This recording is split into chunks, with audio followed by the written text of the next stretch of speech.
Assalamualaikum warahmatullahi wabarakatuh. Halo sobat setia Fakta Kehidupan. Tidak lupa kami sampaikan salam sehat, salam sejahtera.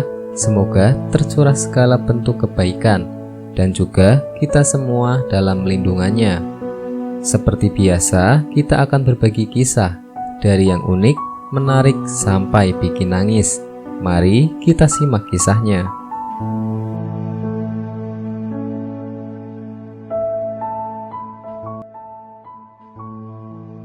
Kisah nyata. Tukang sol sepatu dapat pahala haji mabrur walau gagal berangkat. Segala sesuatu sudah ditakdirkan oleh Allah Subhanahu wa Ta'ala, termasuk gagalnya pergi ibadah haji. Hal ini bukan kali pertamanya terjadi. Bahkan seseorang bisa mendapatkan pahala haji mabrur walau tak jadi berangkat ke tanah suci untuk menyempurnakan rukun Islam yang kelima tersebut. Salah satunya seorang laki-laki yang bekerja sebagai tukang sol sepatu ini. Seorang ulama ahli fikih dan hadis, Abdurrahman Abdullah Ibnu Al-Mubarak, setelah selesai menjalankan prosesi ibadah haji, kemudian ia tertidur. Saat tertidur, ia bermimpi dua malaikat turun dari langit dan saling bercakap. Dalam percakapan, kedua malaikat tersebut membahas tentang jamaah haji yang tidak diterima ibadahnya. Padahal ketika itu jumlah jamaahnya mencapai 6.000 orang. Abdurrahman Abdullah bin Ibnu Al-Mubarak pun menangis. Ia bergetar karena khawatir jika ibadah hajinya itu sia-sia dan tidak diterima Allah Subhanahu wa Ta'ala, seperti apa yang diperbincangkan kedua malaikat tersebut. Ulama itu berpikir semua orang telah datang dari belahan bumi yang jauh hanya untuk beribadah haji dengan kesulitan yang besar dan keletihan sepanjang perjalanannya. Mereka telah berkelana, namun sayangnya semua usaha menjadi sia-sia.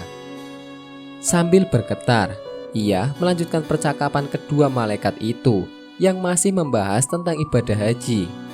Tiba-tiba salah satu malaikat itu mengatakan bahwa ada seseorang yang mendapatkan pahala haji mabrur meski tidak jadi berangkat. Namun ada seseorang yang meskipun tidak datang menunaikan ibadah haji, akan tetapi ibadah hajinya diterima dan seluruh dosanya telah diampuni. Berkat dia, seluruh ibadah haji mereka diterima oleh Allah Subhanahu wa Ta'ala, kata salah satu malaikat itu. Kenapa bisa begitu? Itu kehendak Allah. Siapa orang tersebut? Ali bin Al-Muwaffaq, tukang sol sepatu di kota Damaskus. Mendengar pertanyaan malaikat itu, Abdullah Ibnu Al-Mubarak pun terbangun dari tidurnya. Ketika sepulangnya berhaji, ia langsung menuju Damaskus, Syria, mencari keberadaan tukang sol sepatu itu yang mendapatkan nikmat Allah Subhanahu wa Ta'ala berupa pahala haji. Setiap sudut kota Damaskus ia telusuri, mencari tukang sol sepatu yang disebutkan kedua malaikat itu di mimpinya tadi. Kemudian ia mendapatkan kabar bahwa Ali bin Al-Muwaffaq berada di tepi kota. Abdullah Al-Mubarak bergegas ke lokasi tersebut. Pencariannya berhasil. Ia menemui seorang pria dengan pakaian lusuh. "Benarkah Anda Ali bin Al-Muwaffaq?" tanya Abdullah Al-Mubarak. "Betul Tuan, apa yang bisa saya bantu?" kata Ali. Kemudian Abdullah Al-Mubarak pun bertanya, mengapa Ali bisa sampai mendapatkan pahala haji mabrur? Mendengar itu, Ali kebingungan karena ia sendiri tidak tahu apa yang membuatnya mendapatkan pahala haji tersebut. Abdullah Al-Mubarak meminta Ali menceritakan apa saja yang ia lakukan dalam hidupnya selama ini. Ali pun akhirnya menceritakannya. "Sejak 10 tahun lalu, setiap hari saya menyisihkan uang dari hasil kerja saya sebagai tukang sol sepatu. Sedikit demi sedikit, saya kumpulkan. Hingga akhirnya pada tahun ini, saya memiliki 350 dirham, cukup untuk berhaji.